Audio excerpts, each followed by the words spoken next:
It is the summer of 1944. A prisoner in a Nazi concentration camp is pulled out of a work detail by a nurse he has never seen before. She doesn't explain. She just tells him to follow her. He is weak. He is starving. His clothes are rags.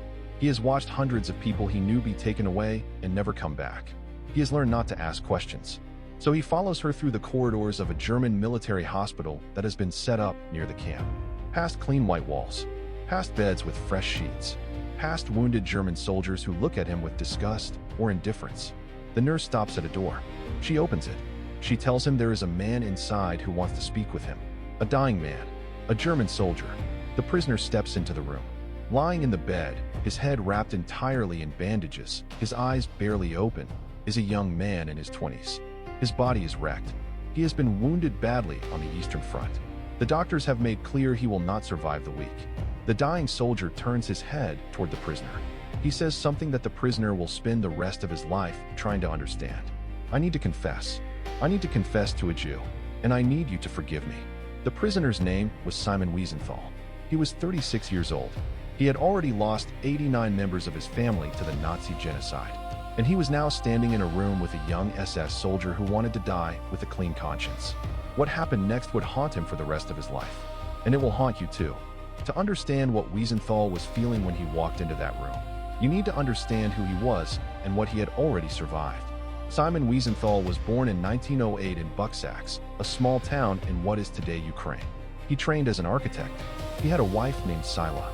He had a life, a career, a future. Then the war came. When the Germans and Soviets invaded Poland in 1939 and carved it up between them, everything changed.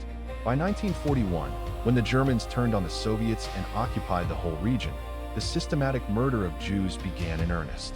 Wiesenthal was arrested in 1941. He was sent to a series of labor camps. He watched people he had known his whole life disappear. His mother was taken away on a train and never came back. His wife, Sila, managed to escape with false papers and survived the war in hiding. But Wiesenthal didn't know that. For years, he believed she was dead. By the summer of 1944, Wiesenthal was a skeleton, a man reduced to his most basic functions. Survive the day, find food, don't attract attention, don't get selected. He had stopped thinking about justice. He had stopped thinking about the future. He was simply enduring. And then the nurse came to his work detail and told him to follow her. The hospital where the dying soldier lay was part of a technical school that had been converted. Wounded German soldiers were brought there to recover or to die. For a Jewish prisoner to be brought inside those walls was almost unheard of. Wiesenthal followed the nurse to the room. He stood in the doorway. He looked at the dying boy in the bed, and he noticed something on the windowsill next to him. A single sunflower. It had been placed there by someone. Perhaps a nurse. Perhaps a family member. In Germany at the time, it was traditional to plant sunflowers on the graves of fallen soldiers, so that they would have a constant companion, a living thing facing the light, growing toward the sun, even in death. Wiesenthal had no sunflower. The Jews buried in mass graves had no sunflowers. They had nothing. He walked into the room. He sat down, and he listened. The dying soldier's name was Karl. He did not give his last name at first. He was from Stuttgart.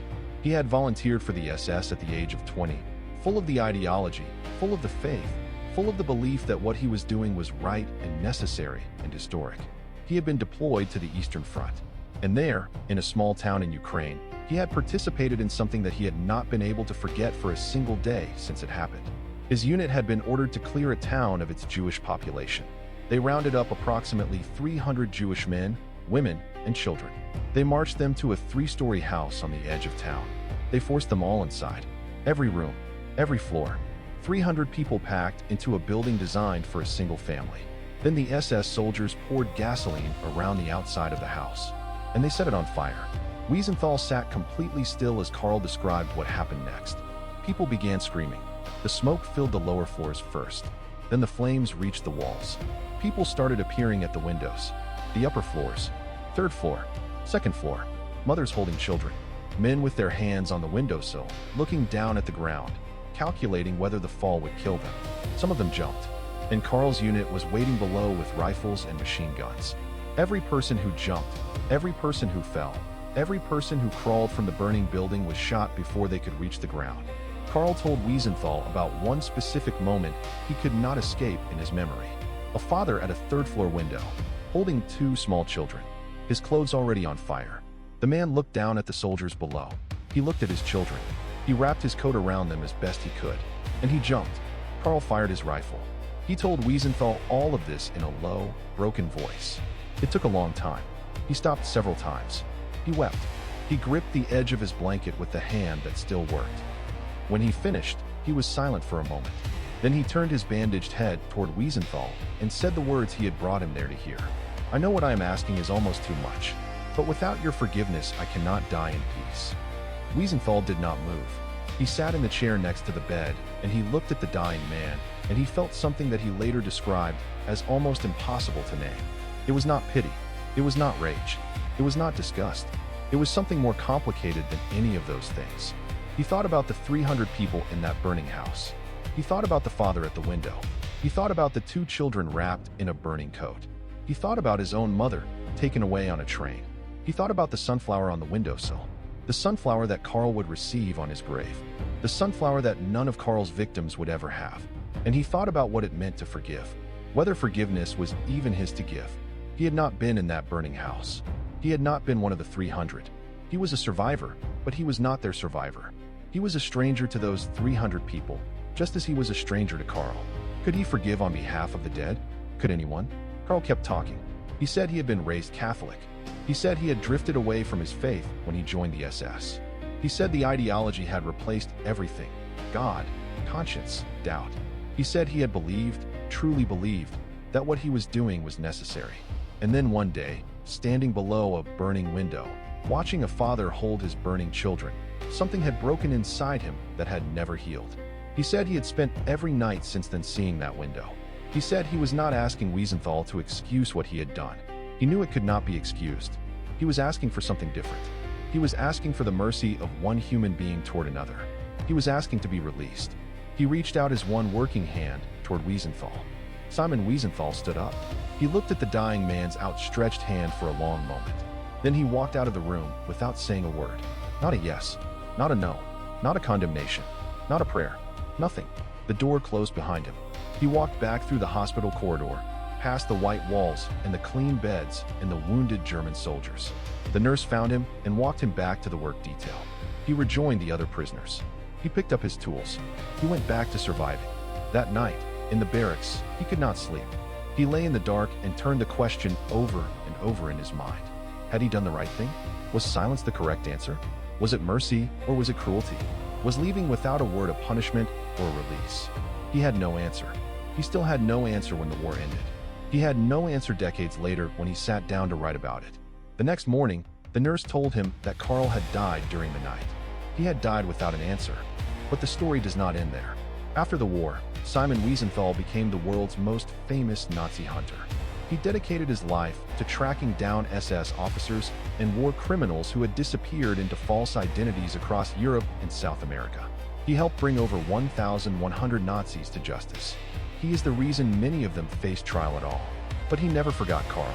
At some point after the war, Wiesenthal does not specify exactly when, he tracked down Carl's mother. He found her in Stuttgart, the city Carl had grown up in. He knocked on her door. He introduced himself, but he did not tell her he was Jewish or that he had been a prisoner. He let her talk about her son. She described Carl exactly as you would expect a mother to describe a son she had lost. He was a good boy. He was kind. He was sensitive. He had been a normal, decent child before the war. She showed Wiesenthal photographs. Wiesenthal sat and listened. He looked at the photographs of the boy who had set fire to a house with 300 people inside. The boy who had shot a father and his burning children. The boy who had wept in a hospital bed and asked a stranger for forgiveness. And Wiesenthal said nothing to the mother either. He left without telling her what her son had told him, without telling her what her son had done, without destroying the image she had of him. To this day, historians disagree about whether that second silence was mercy or a mistake. In 1969, Simon Wiesenthal published a book called The Sunflower Star. The first half was his account of everything I have just told you. The hospital, Carl, the confession, the silence, the mother. The second half was something extraordinary. Wiesenthal sent the manuscript to 53 of the most important moral thinkers, writers, philosophers, theologians, and Holocaust survivors in the world.